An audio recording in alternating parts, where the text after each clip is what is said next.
पहली बार हुआ है कि विदाई हो गई और दुल्हन रोई नहीं। रोए तो तुम भी नहीं।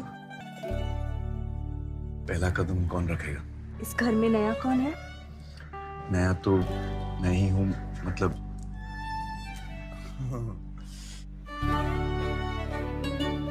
वेलकम दामाद। सदियों से जो प्रथा चलती आई है वही चलती रहती है, ऐसा क्यों?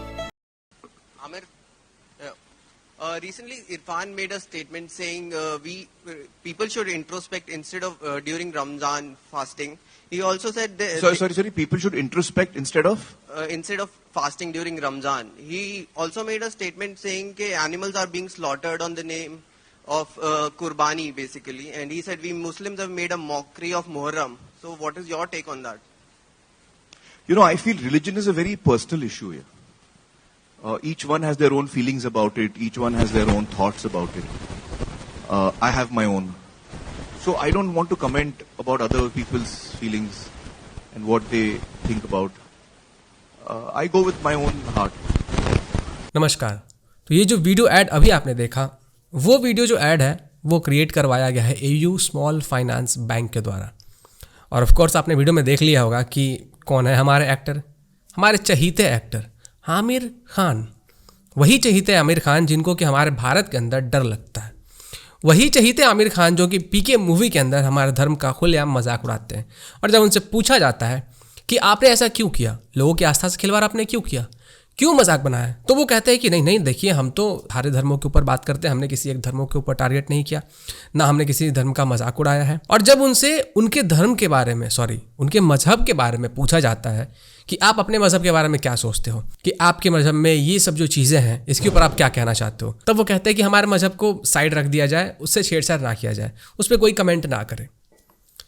अबे ये देखो, ये आमिर खान ने ना काला जादू करके मच्छर भेज दिया, चाहता है कि मैं वीडियो ना बनाऊं उसके ऊपर। आमिर खान जैसे एक्टर से ऐड करवाई जाती है, और ऐड में तो आपने देख ही लिया होगा कि भाई कहा जाता है कि तुम प्रथा चेंज करो, प्रथा के ऊपर क्वेश्चन करो। क्यों हमारे प्रथा के ऊपर क्वेश्चन नहीं किया जा सकता है?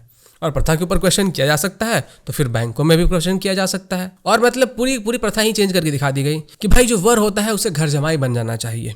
और जो वर होता है जब वो वधू के साथ अपने घर में प्रवेश करता है तो गृह प्रवेश के दौरान पहले वधू के पैर नहीं पड़ेंगे घर के अंदर, पहले पड़ेगा वर का पैर। फिर भाई ये भी दिखा दिया गया कि जो वधू होती है वो विदाई के समय रोएगी नहीं, क्योंकि जो रोने की प्रथा है वो बहुत पुरानी है और ये ज़रूरी नहीं है। प्रथा को चेंज करना चाहिए, इसे क्वेश्चन करना चाहिए। जब वो अपने माता पिता से अलग हो रही है, अपने घर वालों से अलग हो रही है, तो वो क्यों नहीं रोएगी? क्योंकि वो जब वो ससुराल जाएगी तो उसके बाद उसका जो आना जाना होगा अपने घर पे वो बहुत कम हो जाएगा, क्योंकि उसे अब नए परिवार की देखभाल करनी है। ऑब्वियस सी बात है कि अपने माता पिता को तो वो भूल नहीं जाएगी, लेकिन आना जाना थोड़ा कम हो जाएगा। तो ये जो जुदाई होता है वो चुभता है, और इसी कारण से उस समय पे लोगों के आंसू निकल जाते हैं। अब इनके घर वालों की तरह तो है नहीं कि भाई अपने ही घर में शादी कर लेना है, अपनी ही बहन से शादी कर लेना है, अपनी ही कजन से शादी कर लेना है। वही भाई है और वही जान है, वही बहन है और वही जान है, चाचा भी वही है और वही जान है। हो सकता है कि आमिर खान के घरों में ही अंदर में शादी हो जाती होगी और विदाई के लिए एक कमरे से निकल के दूसरे कमरे में जाना होता होगा, तो उनको रोना नहीं आता होगा। बट हिंदुइज्म में तो ऐसा नहीं होता है। तो अगर इन्हें सवाल उठाना भी है, प्रथा के ऊपर क्वेश्चन करना है, प्रथा को चेंज करना है, तो अपने मजहब के ऊपर करो। तुम्हें जो करना है करो, कोई नहीं रोकने वाला है। तुम पूरा का पूरा चेंज कर दो रिलीजन, फिर भी कोई नहीं रोकने आएगा। तो चलिए वीडियो में आगे बढ़ने से पहले मैं आपको बताना चाहूंगा एक वेबसाइट के बारे में जिसका नाम है OneBin। इस पर मेरा फेवरेट गेम है लकी जेट, जिसको खेल कर मैं मनी अर्न करता हूँ। जैसे कि मैंने यहाँ पे 3000 रुपये डिपॉजिट किया है। अब मैं तुम लोगों को बताऊंगा कि कैसे। बस यहाँ पर आपको अपने अकाउंट का रजिस्ट्रेशन करना है, फिर डिपॉजिट पर क्लिक करके अपना फेवरेट पेमेंट मेथड पेटीएम पर क्लिक करना है। अब मैं यहाँ पर अपना फेवरेट गेम लकी जेट खेलता हूँ, जो कि OneBin में मिल जाएगा। अब मैं इस गेम को 2 बार खेलूंगा और अच्छे ऑड्स का वेट करूंगा, और जैसे ही मनी रेज होगी मैं विन कर जाऊंगा। और ये देखो यहाँ पर 2325 रुपये हो गए, और यहाँ पर थोड़ा वेट कर लेते हैं, और यहाँ पर देखिए 3195 रुपये हो गए। मनी विन तो कर लिया, इसको विड्रॉल भी तो करना होगा। विड्रॉल करने के लिए आप पेटीएम यूज कर सकते हो, जैसा कि मैंने किया है। और हाँ, मैंने OneBin का जो लिंक है वो पिन कमेंट और डिस्क्रिप्शन में डाल दिया है। और अगर आप लोग मेरा प्रोमो कोड इंजीनियर1000 यूज करते हो तो आपको 25,000 का बोनस मिलेगा आपके अपने डेमो अकाउंट में। और ये देखो मेरे पेटीएम में मेरा बैलेंस भी आ गया है। अगर आपको फोन में नहीं दिख रहा है तो आप स्क्रीन पर देख सकते हो। तो मैंने OneBin का जो लिंक है वो पिन कमेंट और डिस्क्रिप्शन में डाल दिया है। लिंक पे क्लिक करो और विन करो। बार बार ये हिंदुइज्म पे टारगेट करना, बार बार सनातन धर्म को टारगेट करना, बार बार हमारे प्रथा को ही टारगेट करना, उसे चेंज करने की बातें करना, और ऐसे लोग जो कि इनको हायर भी कर लेते हैं एक्टिंग करने के लिए। एयू स्मॉल फाइनेंस बैंक, इन्होंने क्या सोचकर आमिर खान को हायर किया था? नहीं मतलब क्या सोचकर किया था? एक तो उसकी मूवी फ्लॉप पे फ्लॉप जा रही है, सुपर फ्लॉप जा रही है, लोग उसको गालियां दे रहे हैं, फिर भी आपने ये ऐड बनाया। और अगर एयू स्मॉल फाइनेंस वाले बहुत ज़्यादा वोक है, उनको लगता है कि जो प्रथा है वो पुरानी हो गई, उसे चेंज करना चाहिए, तो सारे रिलीजन के ऊपर बात करो ना। वहाँ पे आप दिखा देते हैं कि हाँ निकाह में जो होता है वहाँ पे प्रथा चेंज करनी चाहिए, क्रिश्चियंस में जो होता है वहाँ पे प्रथा चेंज करनी चाहिए। तब हम मानते हैं कि आप इस मानसिकता से लड़ रहे हो, आप इस मानसिकता को आगे बढ़ाना चाहते हो कि जो पुरानी प्रथा है उसे चेंज करनी चाहिए, उन्हें क्वेश्चन करना चाहिए, तब हम समझते हैं। लेकिन यहाँ पे सिर्फ और सिर्फ हिंदुइज्म को टारगेट किया गया, सिर्फ और सिर्फ सनातन धर्म को टारगेट किया गया। रीजन बिहाइंड कि हम लोग आसान टारगेट हैं। हम लोग ऐसे तो है नहीं कि सड़कों के ऊपर जाके सर तन से जुदा के नारे लगाने लगेंगे, उन्हें डेथ थ्रेट्स देंगे। हम लोग संविधान से चलने वाले लोग हैं। जो हमारा संविधान है, जो हमारा कानून हमें इजाज़त देता है कि अपने हक की लड़ाई करो, या फिर अगर आप किसी चीज़ से ऑफेंड हो रहे हो, आपको गलत लग रहा है वो चीज़, तो आप गवर्नमेंट के सामने आवाज़ उठाओ, लोगों के सामने आवाज़ उठाओ और उस चीज़ को गवर्नमेंट के सामने लाओ। आप कोर्ट में जाओ, पुलिस के पास जाओ। तो हम लोग इन सब चीज़ों को फॉलो करते हैं। और इंडिया के अंदर क्या है ना कि ये सारा जो पूरा प्रोसेस होता है ना सिस्टमेटिक वे, ये बड़ा धीरे चलता है। तो इस कारण से इन्हें पता है कि कुछ होने वाला नहीं है, तो हम लोग आसान टारगेट बन जाते हैं।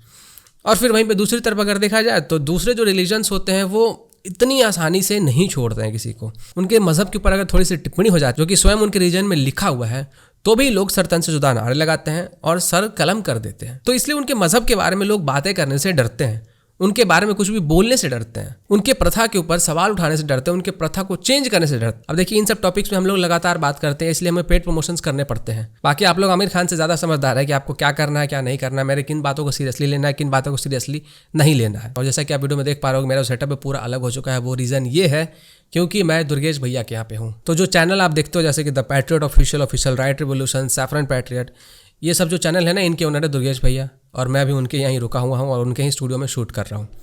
क्योंकि मैं गया था उज्जैन, पहले गया इंदौर, वहाँ से हमें जाना था उज्जैन, क्योंकि उज्जैन में जो महाकालेश्वर कॉरिडोर है ना, उसका उद्घाटन करने वाले आने थे हमारे माननीय प्रधानमंत्री नरेंद्र दामोदर दास मोदी जी। और हमें वहाँ जाना था, उनकी रैली थी। उससे पहले हमें मिलना था शिवराज सिंह चौहान जी से, जो कि फ़िलहाल अभी मध्य प्रदेश के चीफ मिनिस्टर हैं।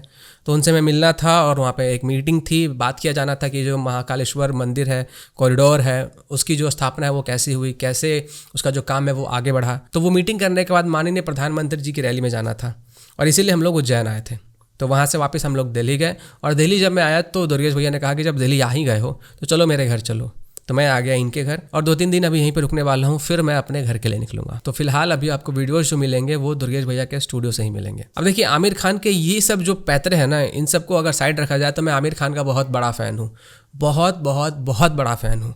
वो इतनी अच्छी एक्टिंग करते हैं कि मैं उनके चरणों में नमन करना चाहता हूँ। मैं उनसे इतना प्यार करता हूँ कि सीना चीर के तो नहीं दिखा सकता, बट कुछ उनके लिए लिख कर लाया हूँ और बहुत मेहनत से मैंने लिखा है। आई होप कि आप इस लिखे हुए चीज़ को आगे बढ़ाएंगे और आमिर खान तक पहुंचाएंगे। आमिर खान जी, ये मेरा प्रेम आपके लिए है और ये सिर्फ़ और सिर्फ आपके लिए है और किसी के लिए नहीं। तो ये मेरा प्रेम आमिर खान जी के लिए। वैसे वीडियो ख़त्म करने से पहले आप सभी लोगों को करवा चौथ की हार्दिक शुभकामनाएं। जो हमारी माताएं हैं, जो बहनें हैं, जो शादीशुदा हैं, अपने पति के लिए करवा चौथ कर रही हैं, आप सबको बहुत बहुत शुभकामनाएं। और जो हमारे भाई बंधु हैं जो कि शादीशुदा हैं, आप सभी को भी करवा चौथ की हार्दिक शुभकामनाएं। और हाँ, दिवाली की तैयारियाँ चल रही हैं, हर तरफ आपको पटाखे की आवाज़ सुनाई देगी। आप भी पटाखे फोड़ो, पटाखा फोड़ के पूरा जो इलाका है ना वो धुआं कर दो। और जो लिबरल्स दिवाली के ऊपर ज्ञान देते हैं कि पॉल्यूशन बढ़ेगा, ये बढ़ेगा, वो बढ़ेगा, कोशिश कीजिएगा कि 2-4 रॉकेट उनके तशरीफ में ऐसी जगह मारे कि जो रॉकेट है वो मुंह से निकल जाए।